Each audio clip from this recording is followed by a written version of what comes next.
Hey family, we're going live tonight.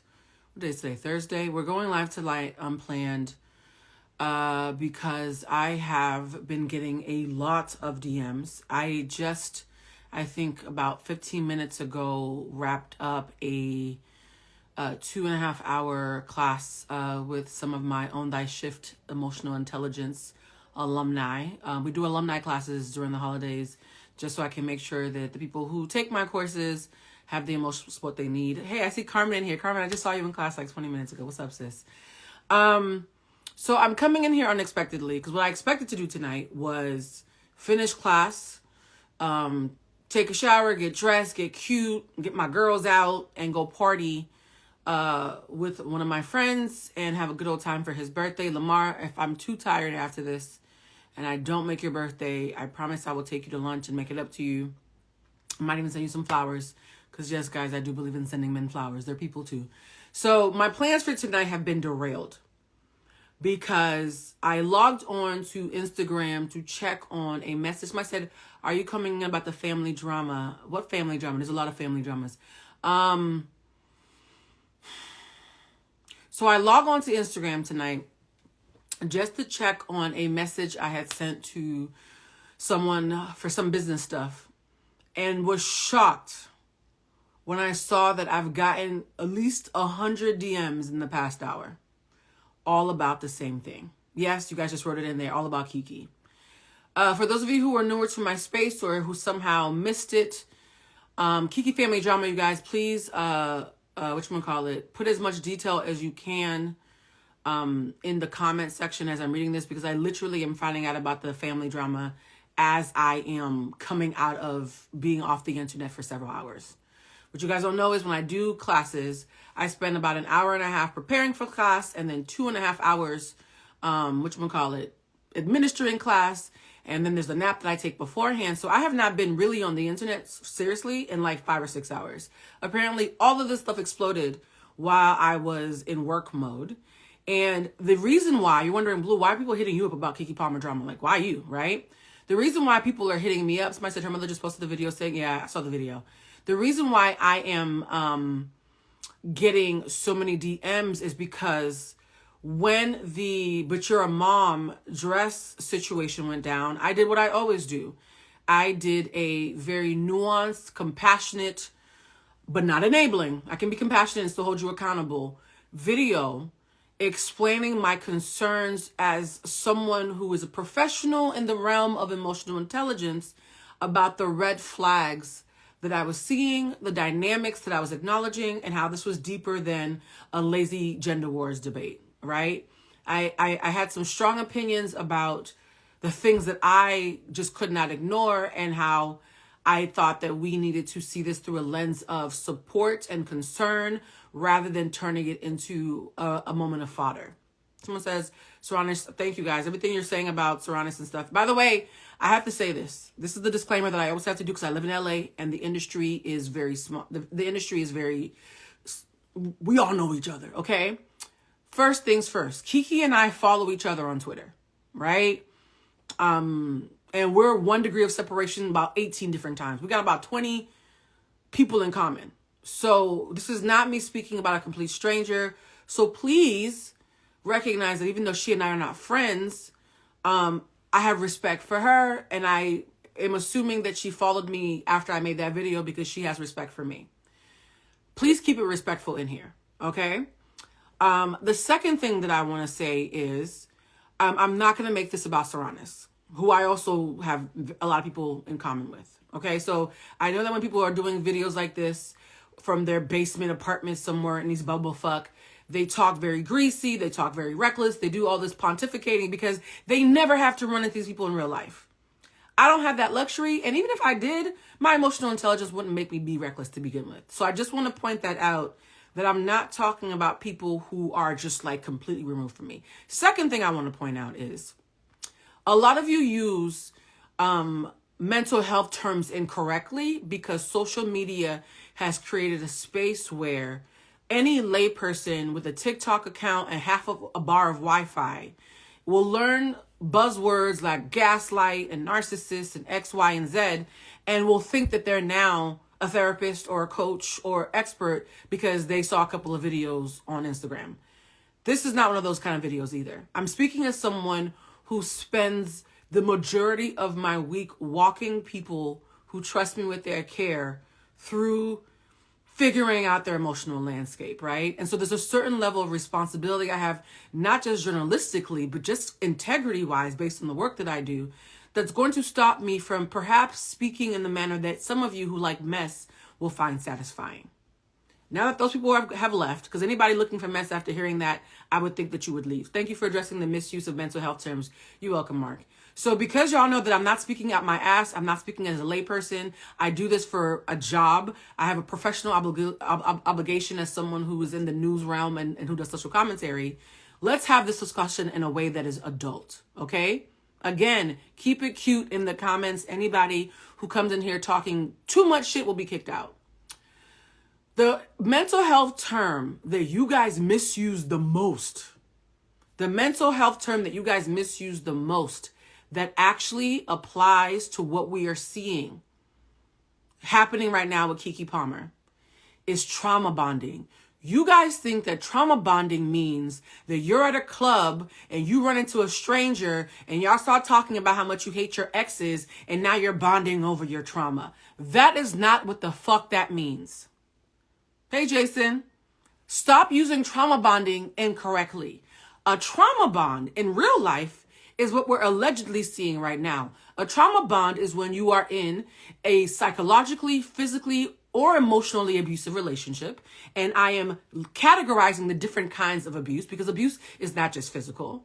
When you are in an abusive relationship that is toxic and impeding your health in any kind of facet, and the person who is abusing you will go from hurting you to acting like they can heal you and love on you.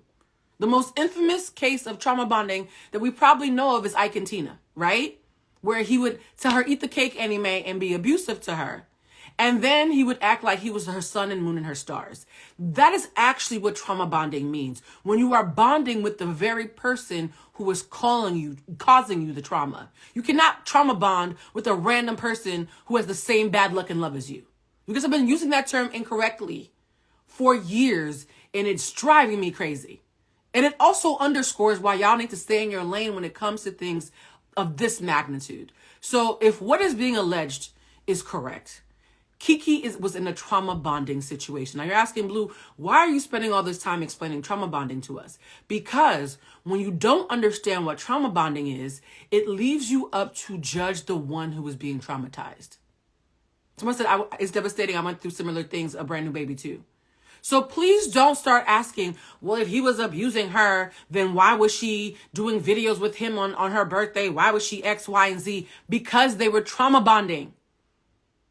There are some people in here who are going to talk shit about Keke. And I'm not just saying this because me and Keke follow each other and we're friendly. I'm saying this as a human being, okay? Because y'all love to be like, Blue, you're only being compassionate to these celebrities because you have access. No, I'm being compassionate because they're people. I'm compassionate to people. You see me at a bus stop with a regular degular, they're getting the same kind of compassion. But what I'm saying is, so many of you have abusive dynamics with people who you love. And you eat shit on the daily when the stakes are low. You are eating shit for someone who can't help you pay your rent. You are eating shit for someone who can't even do anything for you, who has no pot to piss in. But when you meet people who are in relationships where they are getting very obvious forms of support from, and then question why they're getting tugged back in, that is how a trauma bond works. Somebody said, I can't imagine going through this publicly. Now, here's the thing that I'm going to say, the difference between fact, assumption, and hypothesis, right? We're going to assume a lot of things before Keke speaks out publicly. One thing that is a fact is that the court records are showing that she wants custody of her child. For you to have a child under 1 year old with a man that you love and have broken up with and taken back on several occasions, not just the ones that y'all know about publicly. Because again, Jason and anybody else in here in the industry knows there's what y'all know and then there's what's happening behind the scenes, right? For you to have a child that is this young with a man that you love enough to try to reconcile with, even when You've been publicly embarrassed. For you to then try to get sole custody, that says a lot. I'm not going to make an assumption. I'm going to make an educated hypothesis that any woman who loves as hard as I know Keke loves, who took those steps, and then her mother comes out and makes that video that you've all seen right now, right? Because the reason you blew up my DMs and made me come on live when I was supposed to be getting ready for a party is because y'all saw that video, right? For that to have happened, for these two women to have come out publicly in this way, Keke did it with the courts, her mother did it publicly. Where there's smoke, there is fire, right? So, do I know the extent of the abuse? No, neither do you. Do I know the form of the abuse? No, neither do you, right? We don't know if it's physical, psychological, emotional, financial. Financial abuse is a form of abuse, guys, by the way. We don't know the kind of abuse, but I am inclined to hypothesize that for the steps to be taken that we have seen, after we watched her do such amazingly clever damage control, it speaks to someone who sincerely feels like the safety of her and or her child was compromised. And my thing is, when someone who plays things down all the time feels concerned enough to take a step this serious, I'm inclined to err on the side of caution and show her compassion and listen. Now, as far as Sarunas writing the tweet about how he believes that his brother is vile and abusive, that is an allegation. Again, though, let's use some critical thinking. I'm trying to read the comments while I'm talking. That's why I'm pausing. He's been abusive for at least a year now. And now she brought it up because her brother brushed it off. Never knew what person was the brightest smile in the room, was going through behind closed doors. You guys, I'm going to be honest. None of this surprises me, right? Nobody who's emotionally intelligent has been through a really painful relationship or who's over the age of 30 is going to be too surprised about what we're seeing, because where there's smoke, there's fire. So what I'm saying is, based on Keke's character, because in a court of law, let's talk about the law for a second. In a court of law, your character is actually a factor. How have you shown up, right? Has Keke shown up as someone, somebody said, please upload on YouTube. Sure. Has Keke shown up as someone who creates unnecessary drama for no reason? No.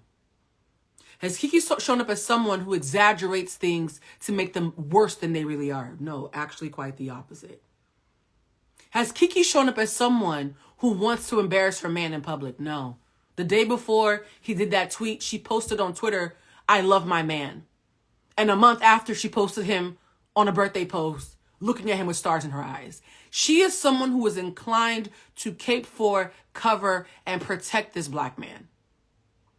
And so before the think pieces and the gender wars and all the clickbait bullshit that y'all like to do starts to take place, I need us to stop being intellectually dishonest and be clear that when someone, not because she's a celebrity, this has nothing to do with you liking Akilah and the Bee and anything else that she's been in. This is not about celebrity. I always say that consistency of character is the best response. With someone with her consistency of character feels inclined to protect themselves, that says something. And if you are looking at her with any side eyes or with anything other than compassion, I'm looking at you funny, right? Someone said, not Akilah. Sorry, y'all know I'm unserious. Even when I'm talking about serious shit, I can't help it. And mind you, this is all happening while I'm coming out of teaching an emotional intelligence class. And what's really divine about that is, in that class, I know a lot of you think that my classes are probably just a bunch of women sitting around talking about feelings. No, there's men in my class. Cheech is in here. Cheech, you took my class. Cheech is one of the people I'm the most proud of who took my class. And I will tell you, there's a brother who took my class who moved to Sierra Leone, who called into class today from Sierra Leone. It is 2:00 in the morning in Africa right now, right? He called into class all the way. Cheech is saying, yes, sir, I love you, Cheech. I'm going to see you in New York next month. I can't wait. But for this man who has children and a wife and a job to call all the way from Sierra Leone at 2:00 in the morning. And he said to the class today, he said, because I've learned about my wounds, because I have more emotional intelligence, because I've confronted my demons and you guys have armed me with these tools, I'm a better man, I'm a better father, I'm a better husband. And I almost, I'm not going to cry. I almost started crying. Because at the root of this is a lot of Black men who have demons are not allowed to talk about their feelings and are not equipped to advocate for their own safety. And when they can't advocate for their own safety, they become unsafe to themselves and others. So, my heart goes out to Keke. And, not but, those of you who take the class know I don't believe in buts because it negates everything that comes before it.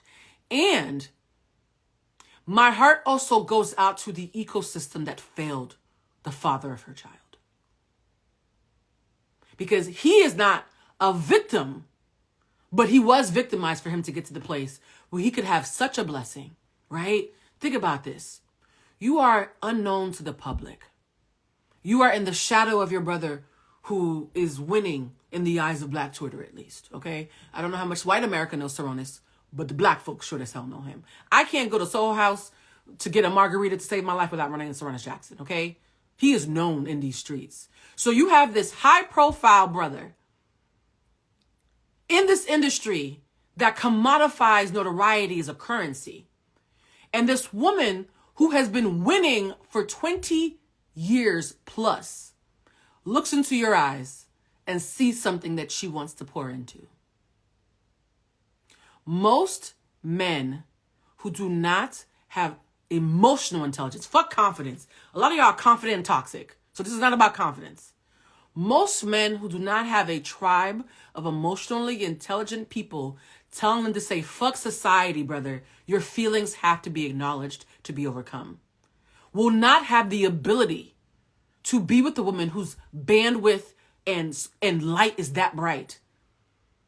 Right? Her popularity, her power, her talent is blinding. Whether you like her or not, it is blinding.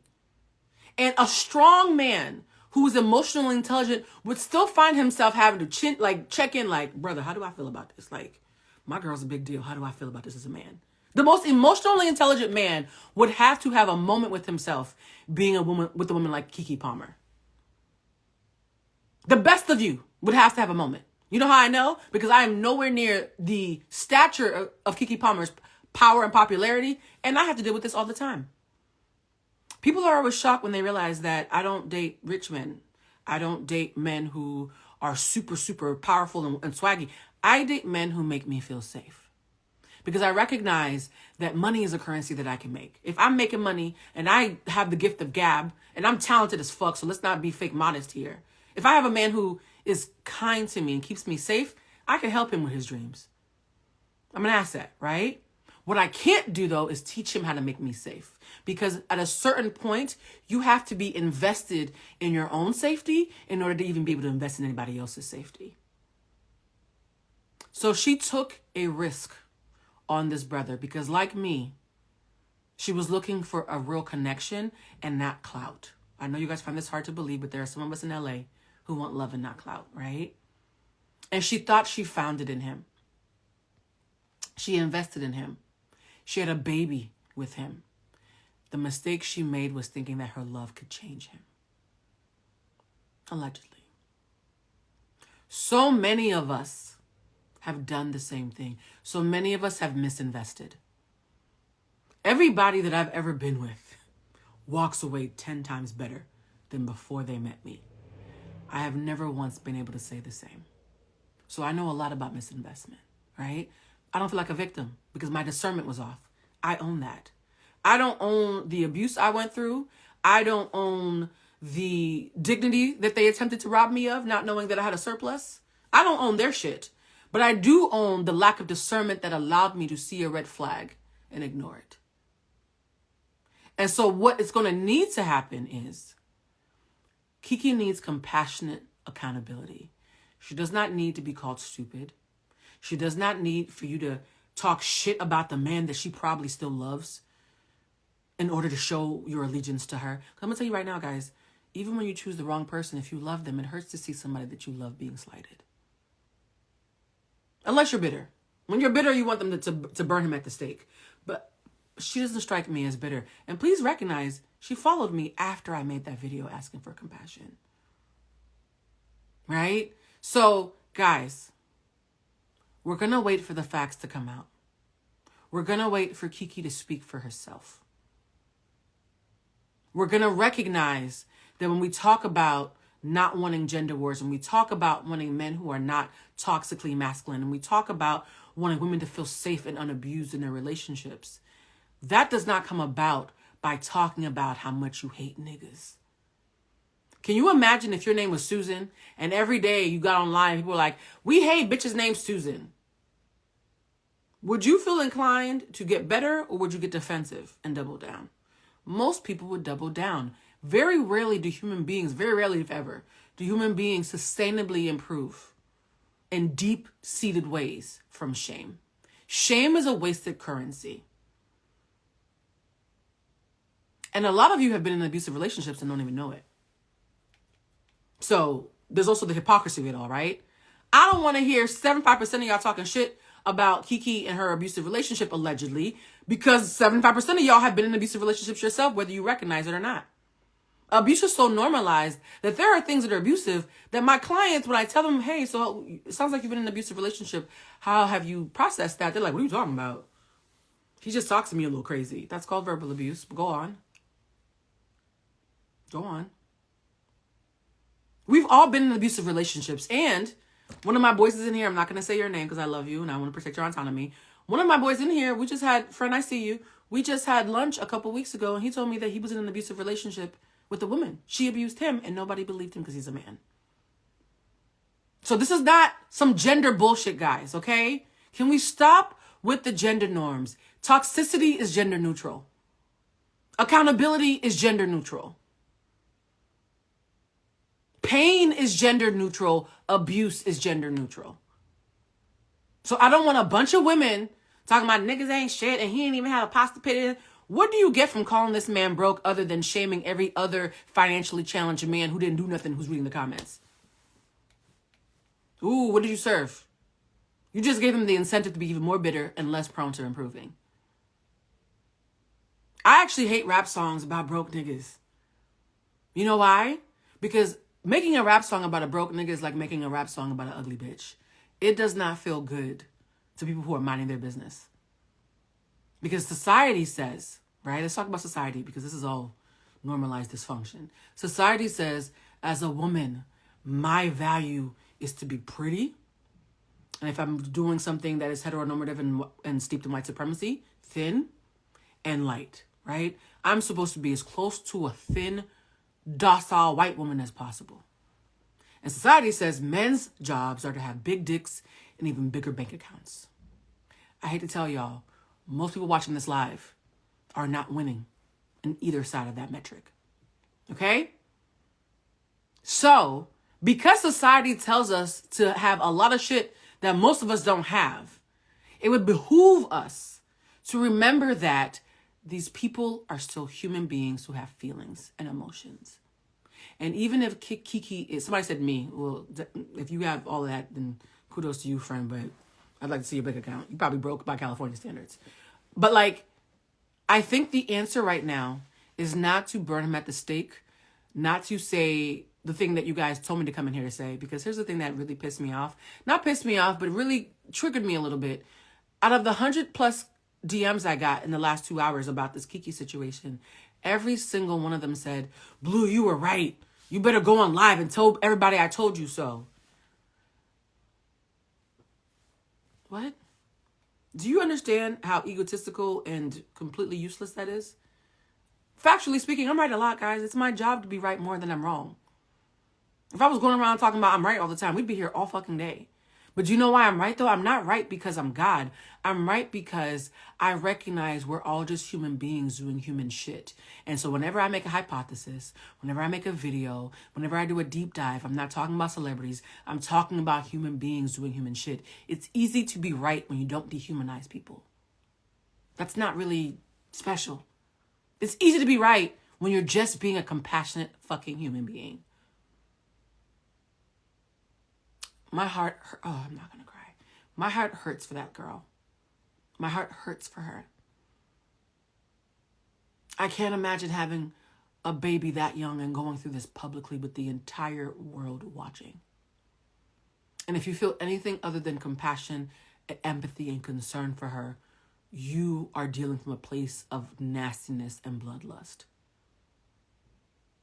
And even though I'm not going to excuse the vile shit that Darius allegedly did, and I want you guys to recognize, because he and I have a lot of mutual friends, I called a lot of my boys, a lot of my male friends in Hollywood who are friends with that camp. When the story first came out about the dress at the Usher concert, before I even made a live, before I made a video, I made several phone calls saying, hey guys, I know you're friends with him and Serranis. Do you mind calling him and checking on him? Because somebody who's okay doesn't act like that. And I'm concerned that he's acting out and it's going to get worse.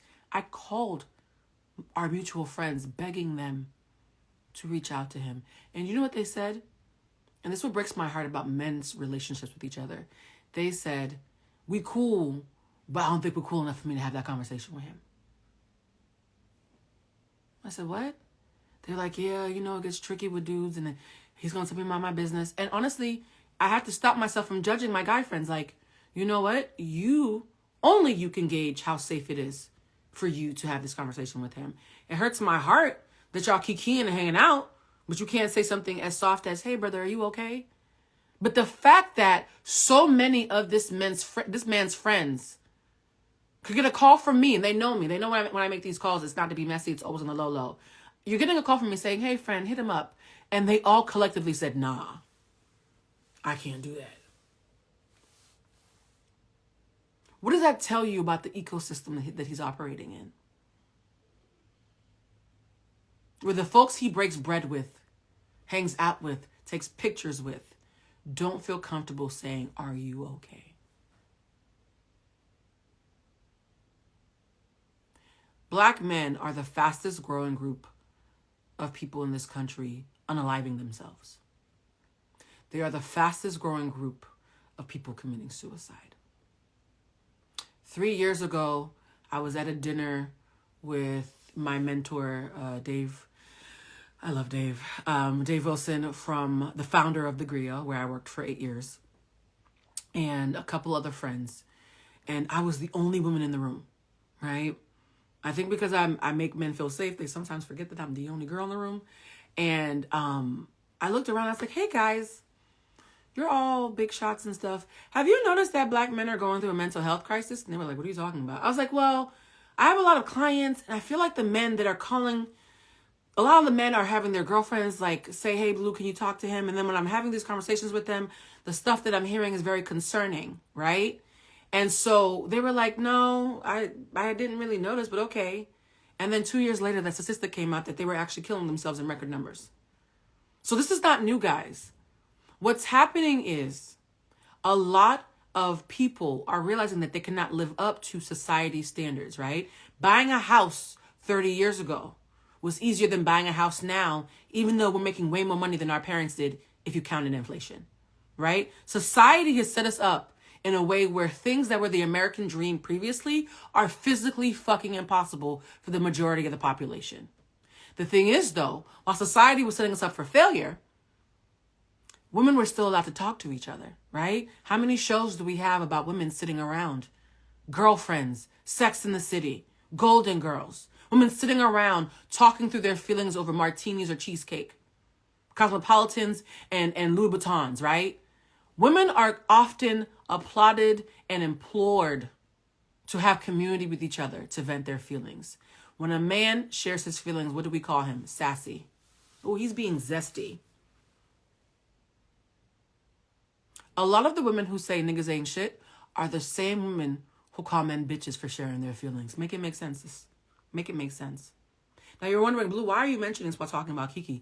I'm mentioning this because we cannot do our part to co-create a toxic environment that makes men feel like they have to be toxically masculine, not to be called bitches, and have that environment birth men who internalize their wounds and then act surprised when a man like that allegedly abuses a woman who's trying to love him. It is all connected. It's all connected. Every day on my page, I hold everybody accountable. But because I'm a woman, when I hold men accountable, y'all call me a man hater. Doesn't make sense, right? Because you're so used to women only holding a man accountable from a place of bitterness. The idea that a woman loves men so much that she will call them out on their bullshit is foreign to us. You know why I wish was more popular? I wish that I didn't have to call Darius's friends and say, can you check on him? I wish his friends had thought of doing it themselves and felt safe enough to do it. That's why Black men are dying in record numbers, and it breaks my fucking heart. So, my heart aches for Keke, and my heart also aches for the version of Darius that could have been cultivated if the world was kinder to Black men. This is not pick-me shit. This is human shit. Any place that I see a human being being set up for failure, I'm gonna feel away.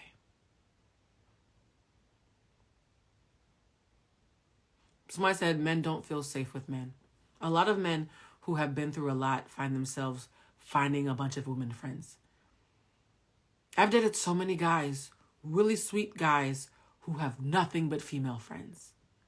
And I'm like, why do you don't have any guy friends? Like, oh, you know, men clown me, so it's just easier having women friends. No, I don't want a world where men only have women friends.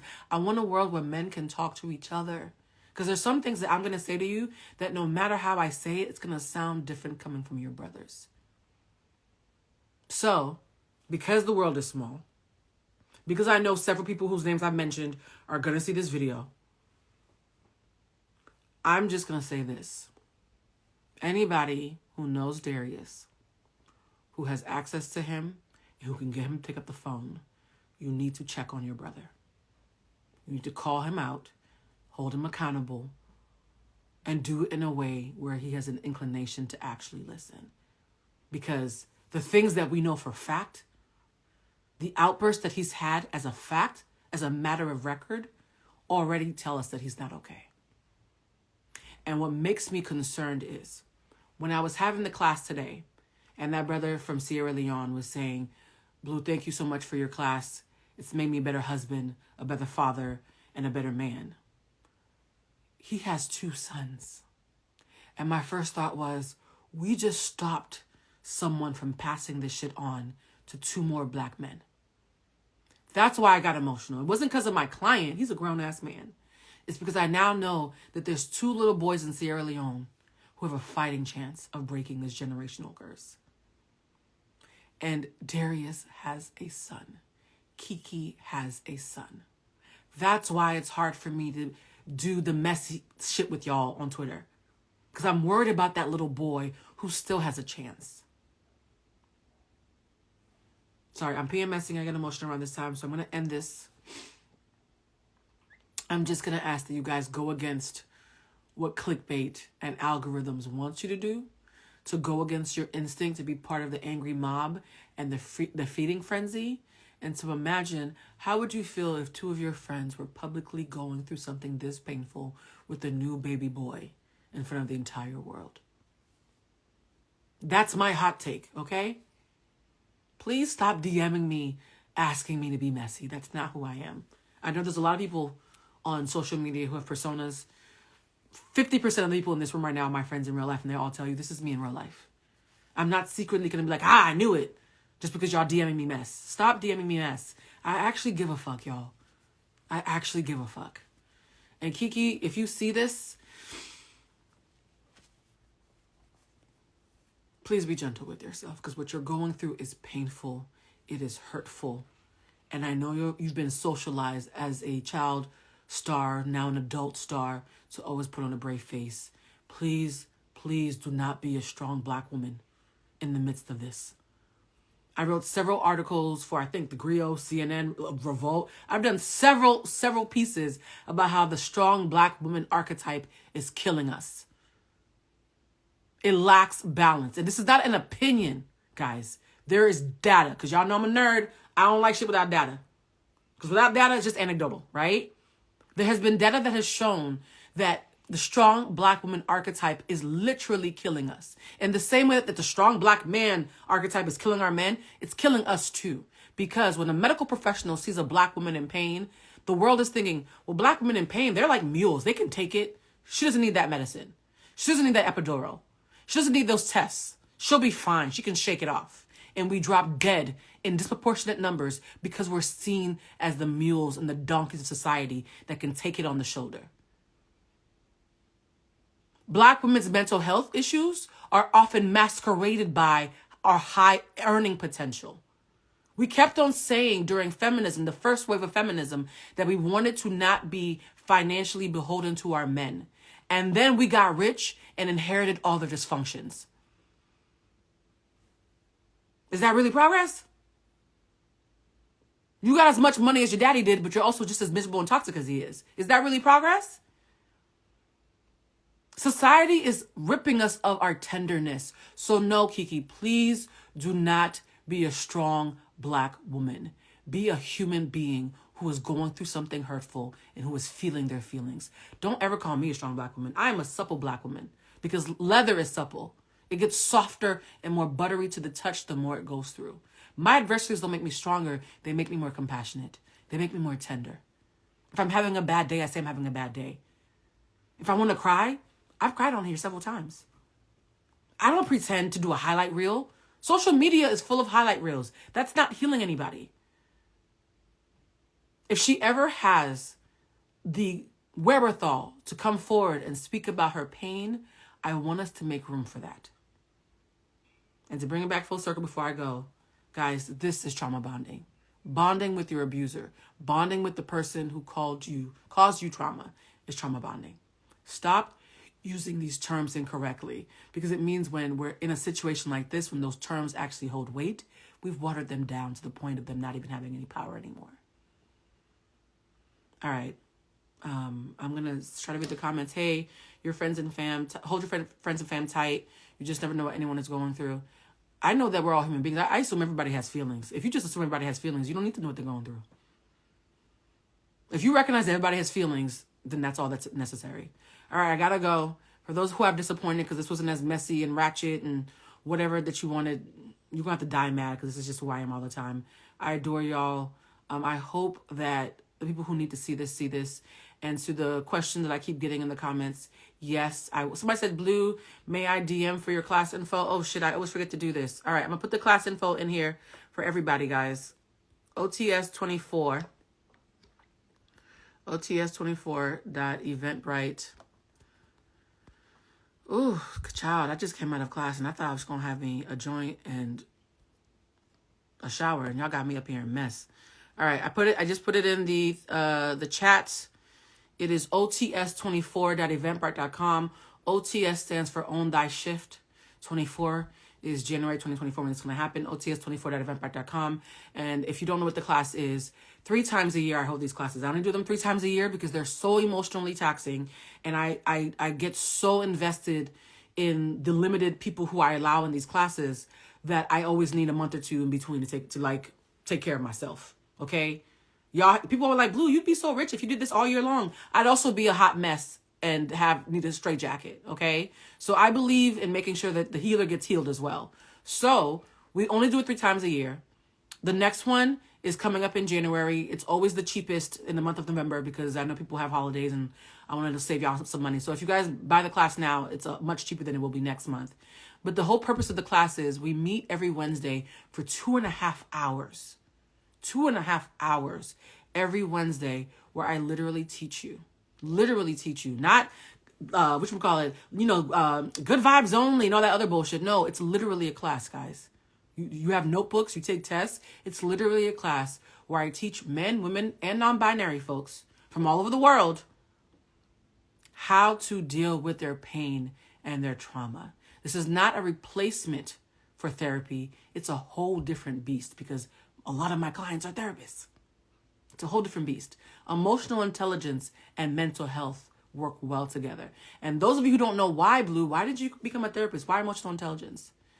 A long time ago, I'm not going to share my age, but a long time ago, the Harvard School of Public Health, right? That's based on public safety, did an analysis trying to figure out what the biggest threat was to public safety. And guess what they discovered it was? a lack of emotional intelligence. They discovered that little boys and girls who did not know how to deal with their emotions, who did not know how to process their feelings, who did not know how to communicate effectively, were so depressed and angry that they hurt themselves and their communities and their families and their loved ones. Which is why we had poverty rates, suicide, violence, theft. Every single nasty thing in the world that brings down nations can be traced back to a lack of emotional intelligence.